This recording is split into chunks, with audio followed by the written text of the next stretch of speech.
Hello guys, आपका स्वागत है चंदू स्टडी चैनल में। आज हम आपको पढ़ाते हैं कक्षा 12 हिंदी में है, कथा साहित्य में है बहादुर कहानी। बहादुर कहानी के बारे में ये 5 नंबर में पूछी जाती है। कक्षा 12 में बोर्ड की परीक्षा में आती है ये 5 नंबर में। हम इसके बारे में आज आपको बताते हैं। बहादुर कहानी क्या है? बहादुर एक नाम है, उस नाम पर आधारित पूरी कहानी है। जो कहानीकार हैं, जैसे बहादुर कहानी के जो रचनाकार हैं या कहानीकार हैं, वो कौन है? अमरकांत जी हैं। ये लिखा है अमरकांत द्वारा लिखित इस कहानी में आधुनिक भारत के छोटे से परिवार का परिवेश है। जो आधुनिक भारत है उसके छोटे से परिवार का एक परिवेश है। बहादुर नेपाल का, जैसे एक बहादुर बेटा है, एक लड़का है, वो नेपाल का 12-13 वर्ष का लड़का है, जो इस कहानी का नायक है। जो नरेटर है इस कहानी का, वो कौन है? बहादुर। बहादुर के पिता युद्ध में शहीद हो गए थे। जो बहादुर के पिता थे वो युद्ध में शहीद हो गए थे। यहाँ से हमारी जो कहानी चालू होती है, स्टार्ट होती है। जो बहादुर है वो कितने वर्ष का था? 12-13 वर्ष का लड़का था, जो इस कहानी का नायक है। इतना समझ गए। इसके बाद में क्या हुआ था? जो इनके पिता थे, किसके? बहादुर जी के, उनके पिता युद्ध में शहीद हो गए। माँ की पिटाई से परेशान होकर वह घर से भागकर एक मध्यवर्गीय परिवार में नौकरी कर ली। जैसे ये काम तो बहुत अच्छा करता था बहादुर, लेकिन ये ऊट पटांग वाला काम करता था, जिससे उसकी माँ को इसके काम करने का तरीका पसंद नहीं आता था और ये पिटता था। और पिटाई के डर से ये भाग गया और भागकर कहाँ नौकरी करना प्रारंभ की इसने? मध्यवर्गीय परिवार में। बहादुर परिश्रम से घर में काम करता था, बहुत मेहनत से घर में काम करता था, जिससे गृह स्वामिनी निर्मला बहुत खुशी होती थी। जैसे जो मध्यवर्गीय परिवार है, उसमें जो महिला है उसका नाम है निर्मला, बहुत खुश होती थी। ये मेहनत से काम करता था। निर्मला ने उसका नाम बहादुर रखा। जो इस कहानी का नायक है, उस नायक का नाम किसने रखा? बहादुर निर्मला ने। बहादुर देर रात तक काम करता और सुबह जल्दी उठकर काम में जुट जाता। देर रात तक काम करता और सुबह जल्दी उठकर काम में जुट जाता। वह इसी में खुश था और हर समय हंसता रहता था। जो बहादुर था, जो उससे काम कराया जा रहा था, वह उसी में खुश था और वह हर समय हंसते रहता था। वह रात को सोते समय पहाड़ी भाषा में कोई गीत गुनगुनाता रहता था। पहाड़ी भाषा में कोई गीत गुनगुनाता रहता था। हंसना और हंसाना मानो उसकी आदत बन गई है। इतना समझ गए।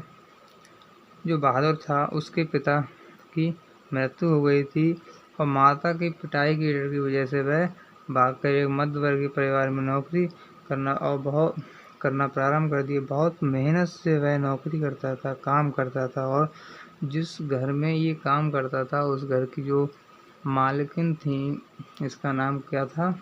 निर्मला। वह बहुत खुश होती थी। निर्मला ने ही नायक का नाम बहादुर रखा था। बहादुर देर रात तक काम करता था और सुबह जल्दी उठकर काम में जुट जाता था। वह इसी में खुश था और हर समय हंसता रहता था। वह रात को सोते समय पहाड़ी भाषा में कोई गीत गुनगुनाता था।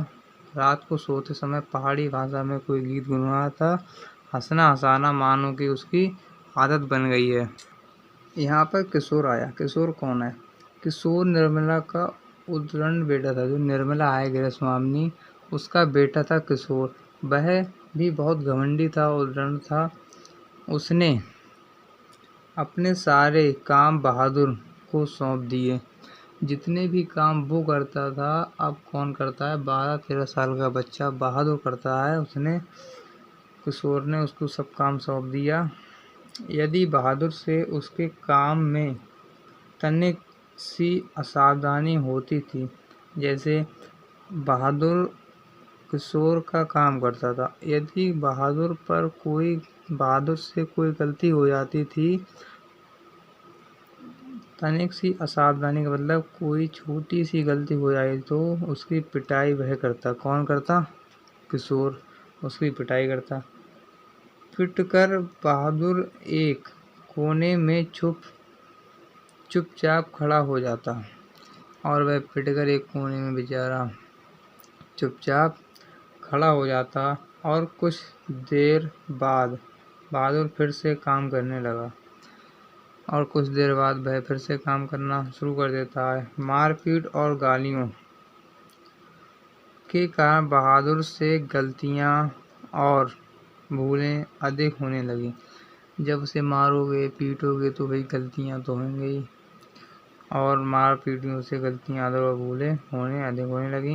एक रविवार को निर्मला के रिश्तेदार, एक रविवार का दिन था, तब क्या हुआ था, निर्मला के रिश्तेदार आए हुए थे। रिश्तेदार अपनी पत्नी और बच्चों के साथ निर्मला के घर आए। अपने पत्नी और बच्चे के साथ निर्मला के घर आए। अचानक उस रिश्तेदार की पत्नी नीचे फर्श पर चारपाई पर और कमरे के अंदर कुछ ढूंढने लगी। अचानक आते ही उन्होंने क्या किया, भाई फर्श के नीचे देखना स्टार्ट कर दिया और चारपाई और कमरे के उधर अंदर कुछ ढूंढने लगी। पूछने पर उसने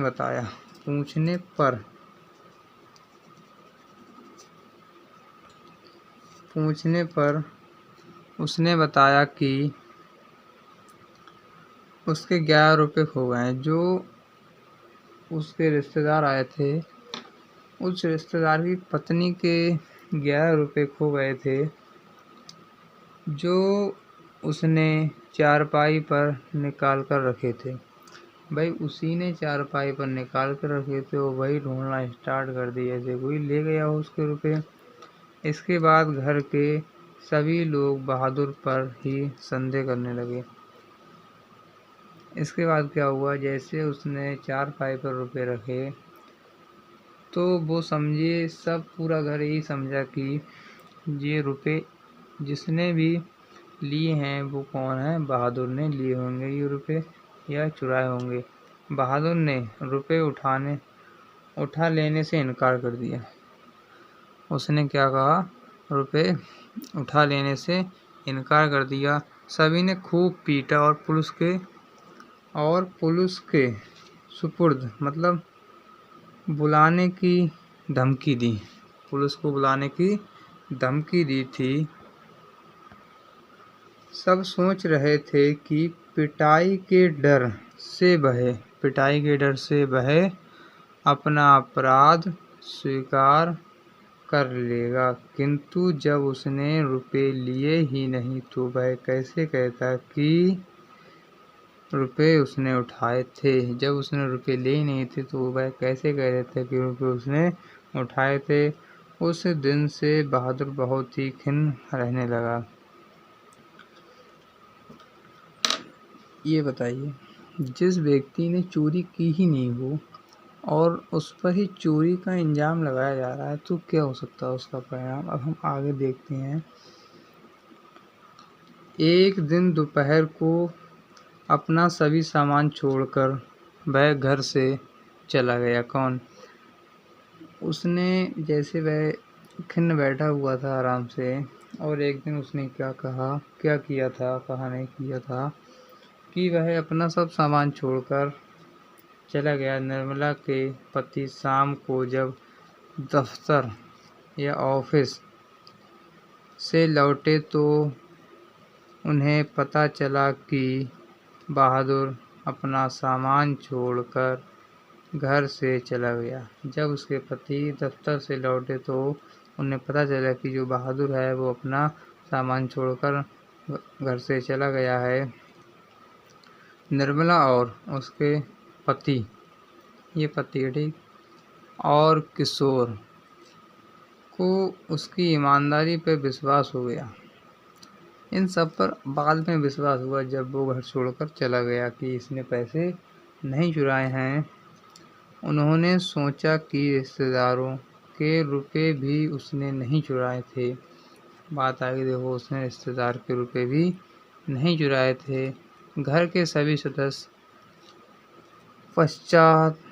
पश्चाताप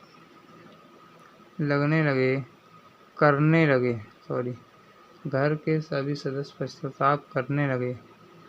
यहाँ पर करने